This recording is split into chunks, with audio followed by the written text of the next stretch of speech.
So this is the car we're driving today. As I say, it's a 2016 Range Rover Evoque in Yulong White. It's a HSE spec with the new Ingenium 2-litre diesel engine. It's also got the black design pack and new for 2016, these black bonnet louvres. And as you can see, we have our LED signature headlights along with adaptive LED headlights in there.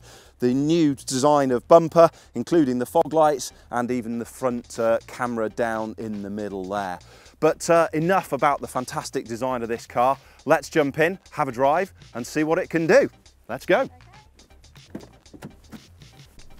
Okay, so the first obstacle we have to deal with is a flight of steps, as you would normally. So we're going to take the Range Rover Evoque up. Should be absolutely no problems at all.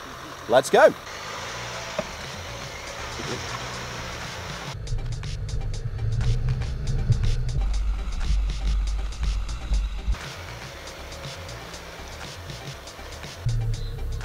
Well, that was easy, wasn't it? No problems at all.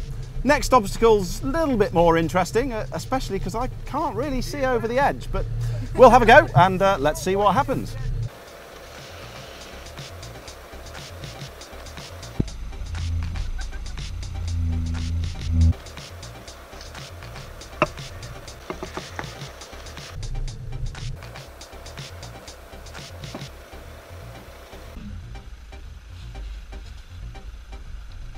There we are, it's as easy as that.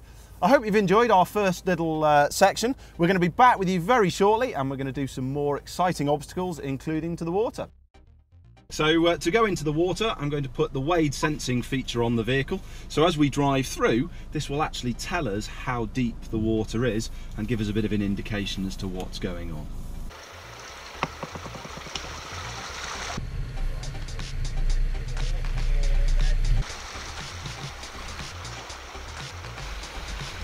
You can hear the beeping there, that's the wade sensing telling us how deep the water is. You can hopefully see on the screen the depth of the water being drawn on. So it's near our maximum wading depth of 500 millimeters, so just about perfect. A little bit of acceleration as we go through, generate a little bit of a wave, and out it pops, no problems at all. Brilliant. But from earlier on, at Swell NM asked how many does it seat? So it's a 5-seater. Brilliant.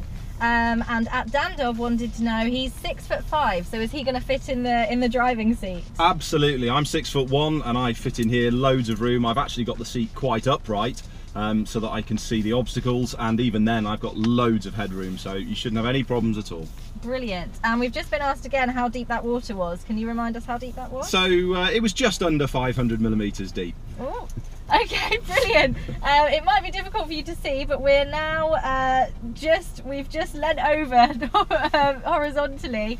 Can you tell us a little bit about what the vehicle's doing now? So we're on a side slope now, leaning over approximately 30 degrees. It feels quite interesting, as you can tell, but the car is taking it in its stride, no problems. Just nice and slowly, nice and gently, we can drive through here. On the way out, we'll actually lift our front wheel into the air, so you'll feel a little bit of traction control and a little bit of the car working to keep us moving. Brilliant. It feels a little bit unnerving, but I trust you that the vehicle's handling it well. So front left wheel's up in the air, you can feel the wheel slip and out it pops. Oh gosh, it's like taking off. Easy. And at Hannah Pets has asked us what the towing capability is of the vehicle. So the towing capability of Evoque is 2 tons, so that's you know, more than your average caravan, and a significantly large trailer as well, so you shouldn't have any problems at all towing with the Range Rover Evoque. Great.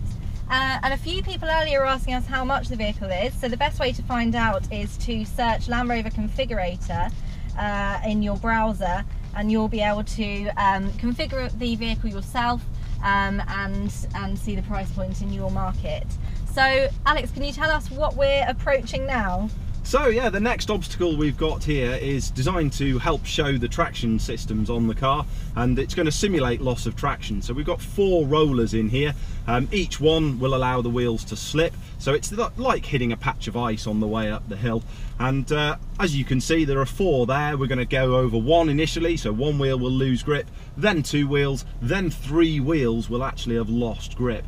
and hopefully the car will deal with it. So as we come on to the first one, no real noticeable struggle at all. It can deal with one wheel on the ice or slipping quite easily. Two wheels, we'll notice just a little bit of movement from the car as it starts to move the power between the wheels to keep us going. And then as we creep forward, we'll actually get all three wheels on the rollers. And now we can actually feel the car just struggling ever so slightly, applying a little bit of its traction control systems to keep us moving up the hill, and up it climbs. Absolutely no problems, no difficulties whatsoever. Fantastic. Okay, great. And what can you tell us about the engine in the vehicle? So this is the 2-litre diesel Ingenium engine, 180 PS for those that are interested. So we're just coming up to a new obstacle now. Can you explain a bit about what we're going to be doing next? Indeed. So again, this obstacle is designed to allow us to show the traction control systems on this vehicle and indeed the articulation. So it's designed to help lift the wheels off the ground, to show that although the car is very good at keeping its wheels on the ground, even if we go to extreme situations where the car is likely to lift wheels, the traction control systems will still help us get going. To actually help me drive through here, I'm going to introduce a new system called All-Terrain Progress Control, and what that's going to do is it's going to do the pedal work for me. So I can now take my feet away from the brake and the accelerator, and as you can feel, we're moving and the car is doing the work for us. So nice and steadily, nice and gently, it's easing us up the hill here. Even though now we're starting to lift a wheel into the air, it's applying the power, easing the car forward, and up it climbs, no problems at all. My gosh. And the same again, we're now lifting our front right wheel into the air. Car's having to add a little bit of throttle to do so, and up it climbs. No hassle, no difficulties at all. Wow. Easy as that. Going down the other side, I don't even need to touch the pedals. The car is applying the brakes this time, lowering us down the hill, and it is as easy as that. That was brilliant. Thank you very much for that, and thank you very much for everyone who joined us. We'll be back a little bit later on to take the vehicle on the road, so we'll see you then. Thanks very much. But we're now taking the vehicle onto the road, so getting up a little bit of speed now, which is exciting, and everyone's been desperate for all day. Alex, can you tell us what kind of tech is in the car that makes it easier to drive on the road? So, fantastic engine, 2-litre Ingenium diesel, 180 PS, 9-speed automatic gearbox, and on this car we have a dynamic program on our terrain response. So I can flick the car into its dynamic program. That tunes the suspension, the steering, the acceleration, gearbox responses to really help me get the best from this car, get a really nice dynamic drive.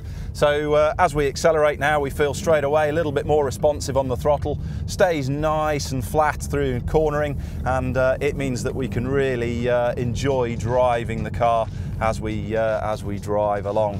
Excellent. Okay, well that's great in terms of technology, but I want to know what makes this car so luxurious. So, hang on a second. Let's put your massaging seats on, maybe a bit of heat as well, keep you warm whilst we're sat here. So there's the heat, there's the massage, keep us nice and warm. Yeah, I can imagine that's very, very relaxing on a long old drive, so that's fantastic. Is there anything else that you'd care to share with everyone who's watching at home? So one of the other really nice features I've got is command shift on the vehicle. So from those 9 gears in the gearbox, I've got paddles on the steering wheel. I can simply flick up and down the gears as I choose to do so. Makes it for a really nice drive, really handy if you can see an overtake opportunity coming up. We can lower the car down the gears, give us exactly the power and revs we need to whiz past and keep on driving. Absolutely brilliant. Well, that's great. Anything else? We've also got a heads-up display. So at the moment, very difficult for you to see from there, but in my heads-up display, the sat-nav is showing me to take the second exit from the roundabout here. I've got my gear indication, so I know which gear I'm in, the current speed of the car, and because the car is reading the road signs on the side of the road, it's telling me what the speed limit is as we drive along. So dead handy. Perfect. Lots of things going on and lots of technology to play around with. Well, that's going to be it today for our live test drives. So thank you very, very much for joining us. If you have any follow-up questions, then do tweet us at Land Rover on the hashtag live test drive, and we can answer those for you. If you want to test drive one of these for yourself, then make sure you search in your browser Range Rover Evoque, and you can configure your vehicle online on the landrover.com website, also locate your nearest dealer and test drive one, get one on the road for yourself. But that's it from us today. Thank you very much for joining us, and we'll be back next Friday when we'll be test driving the Discovery Sport, so make sure you join us then. Thanks very much. Thank you, bye.